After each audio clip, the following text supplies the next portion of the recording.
Le sujet qui nous réunit aujourd'hui est d'une gravité et d'une importance particulière. C'est pourquoi je serai brève. Le 7 octobre, la Cour d'appel de Paris a refusé l'aménagement de peine de Pierre Alessandri après 22 années de détention, lui interdisant toute liberté conditionnelle et tout rapprochement. Le 12 octobre, la conférence des présidents de l'Assemblée de Corse s'est réunie à Corti pour échanger et convenir de la réaction à tenir face à cette décision incompréhensible.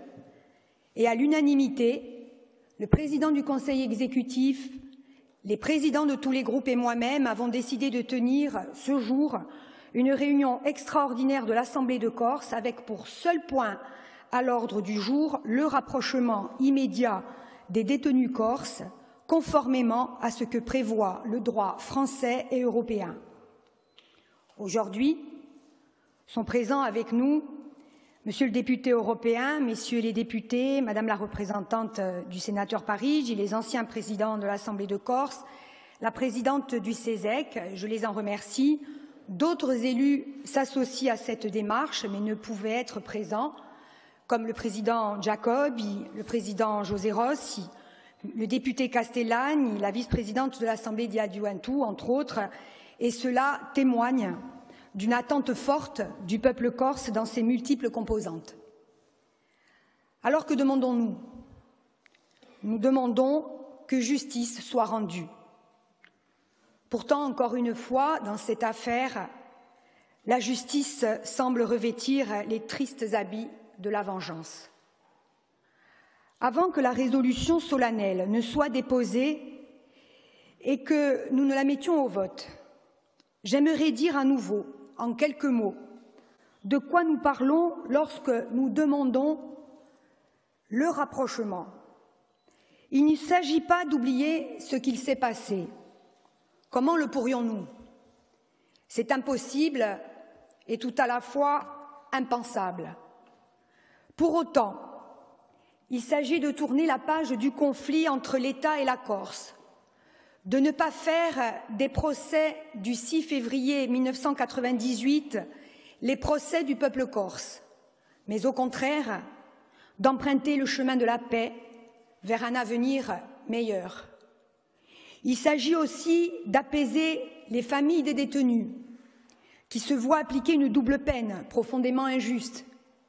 Chacun le sait, cet éloignement absurde complexifie techniquement et financièrement les visites de manière insupportable et injustifiée.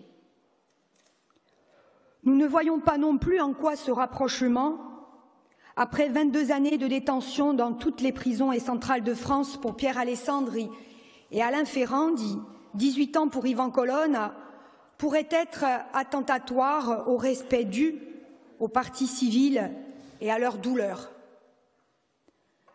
Il s'agit en fait, très simplement, de demander l'application normale du droit français par la justice française et le respect du droit européen qui garantissent tous deux le respect de la dignité humaine et proscrivent la perpétuité incompressible.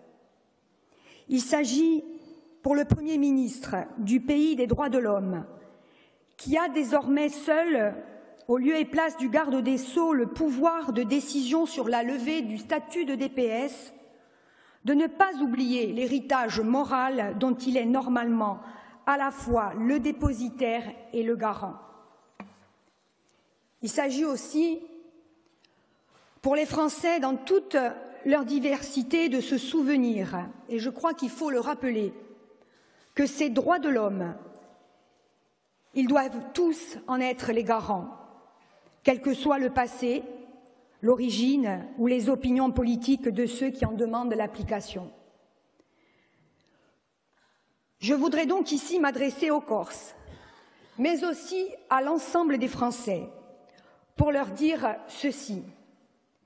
Chaque traitement inhumain, chaque atteinte à la dignité humaine dans les prisons de ce pays, des libertés et des lumières, ce pays qu'est la France constitue une compromission des droits de l'homme, des droits de tous à bénéficier d'une justice impartiale, à se voir appliquer le droit de manière équitable.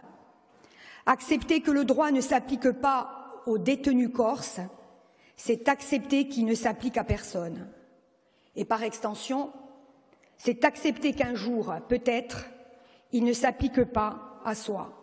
A ringraziarvi.